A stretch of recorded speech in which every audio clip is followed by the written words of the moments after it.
சரி, ஓகேப்பா, நம்ம ஸ்டார்ட் பண்ணிடலாம். லைக் இன்ன வரையும் நடந்ததை ஒரு ஓவர்வியூ மட்டும் சொல்லிட்டு நான் இன்னைக்கு ஃப்ரெஷ்ஷாக ஸ்டார்ட் பண்ணிடலாம். ஓகேவா?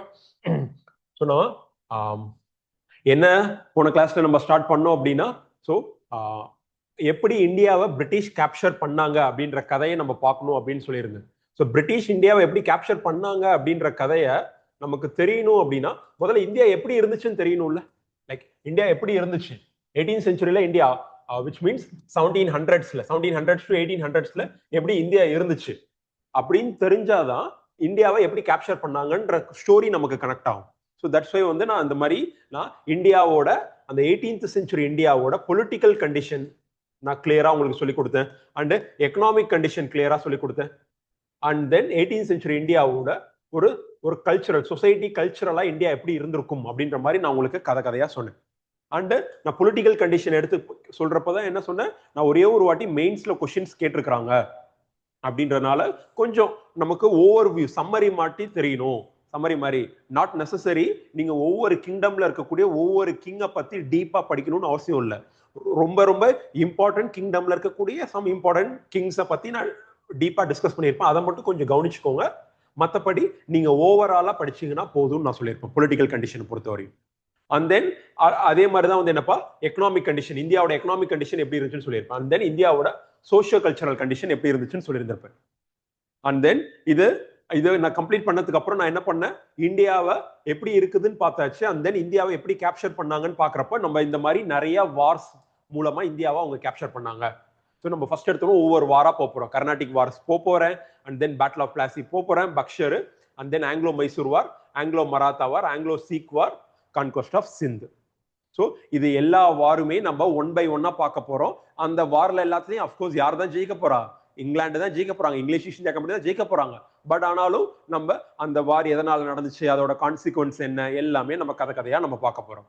அண்ட் வார்ஸ் அண்ட் பேட்டில்ஸ் நான் சொன்ன மாதிரி இன்ன வரையும் ப்ரிலிம்ஸ்ல இந்த ஏரியால இருந்து ஒரு கொஸ்டின் கூட வரல. நிறைய நம்ம படிக்க வேண்டியது இருக்கு, ஆனா இன்ன வரையும் ஒரு கொஸ்டின் கூட வரல.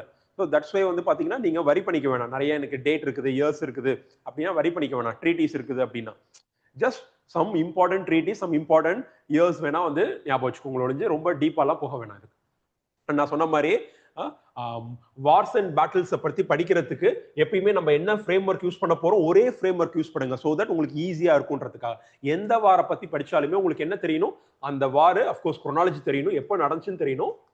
அண்ட் தென் அந்த வாரோட காசு என்னன்னு தெரியணும். அப்புறமேல அந்த வார் எப்படி நடந்துச்சு, என்னென்ன மாதிரி எல்லாம் நடந்துச்சுன்னு தெரியணும். அண்ட் தென் வந்து பாத்தீங்கன்னா அந்த வாரோட கான்சிக்வன்ஸ் என்ன. இதே ஒரே ஃப்ரேம் ஒர்க் தான் நான் கர்நாடிக் வார்ஸ்க்கும் அதே தான் யூஸ் பண்ணுவேன், நான் சீக் வார்க்கும் அதான் யூஸ் பண்ணுவேன், அதே தான் மைசூர் வார்க்கும் யூஸ் பண்ணுவேன். So that it became easy. நீங்க ஒவ்வொரு வாரம் ஒவ்வொரு மாதிரி படிக்க வேணாம். நீங்க எப்பயுமே வார் அப்ரோச் பண்றப்போ, நான் இது மட்டும் கிடையாது, ஈவன் நான் வேர்ல்டு ஹிஸ்டரியில நான் வார் சொல்லுவோம் பாத்தீங்களா, வேர்ல்டு ஹிஸ்டரியில ஏதாச்சும் வார் சொல்றேன், வேர்ல்டு வார் 1, 2 பீட் எனி வார், எந்த வாரா இருந்தாலுமே நீங்க இந்த 3 ஆங்கிள் தான் நீங்க பார்த்தோம். அண்ட் எக்ஸாம்க்கு எப்பயுமே தேவைப்படுறது எப்படி இருக்கும்னா, எக்ஸாம்க்கு தேவைப்படுறது எப்பயுமே காசஸ்ல இருந்து கொஸ்டின் கேட்க வாய்ப்பு இருக்குது. இது நம்மளோட மாடர்ன் இந்தியால மட்டும் கிடையாது, ஈவன் வந்து வேர்ல்டு ஹிஸ்டரியில நடத்த போறதுல இருந்தாலும் உங்களுக்கு வேர்ல்டு வார்ல காசஸ் தான் கேட்பாங்க. கான்சிக்வன்ஸ், அந்த வார்னால என்ன கான்சிக்வன்ஸ் தான் கேட்பாங்க. யாருமே இந்த கோர்ஸை பிடிச்சி கேட்க போறது கிடையாது. ஏன்? பிகாஸ் இது வந்து ஸ்டோரி. இவன் அவனை அடிச்சான், அவனை அடிச்சான், இதுல இத்தனை பேர் செத்து போனாங்க, அங்க அத்தனை பேர் செத்து போனாங்க, இந்த ஊர்ல இப்படி நடந்துச்சு, அந்த ஊர்ல அப்படி நடந்துச்சு, that is story. Where is இந்த ரெண்டு ஏரியான்றது எப்பயுமே அது அனலிட்டிக்கல். ஸோ காஸ் ஒரு ஈவெண்ட்டோட ரீசன் ஏன் நடந்துச்சு, அண்ட் அந்த ஈவெண்ட் நடந்தனால என்ன கான்சிக்வன்ஸ். ஸோ இது வந்து இந்த ரெண்டு இது வந்து அனலிட்டிக்கல் டைமென்ஷன். அதனாலதான் நான் உங்களை ப்ரிப்பேர் பண்ண சொல்றது இப்படிதான் ப்ரிப்பேர் பண்ண சொல்லியிருப்பேன். எல்லா வார்க்குமே உங்களோட மெயின்ஸ் நோட்ஸ்ல காசு கான்சிக்வன்ஸ் தான் இருக்கணும் அப்படின்னு நான் சொல்லியிருப்பேன். தேவையில்லாம இந்த கோர்ஸ் எல்லாம் பிடிச்சி எழுத வேணாம், தட் இஸ் யூஸ்லெஸ் என்ன கேட்டா. ஸோ இந்த மாதிரி தான் நான் உங்களை பார்க்க சொல்லுவேன். ஓகே, இந்த மாதிரி தான் நம்ம வார்ஸ் அண்ட் பேட்டில்ஸ் நம்ம படிக்க போறோம்னு சொல்லிட்டு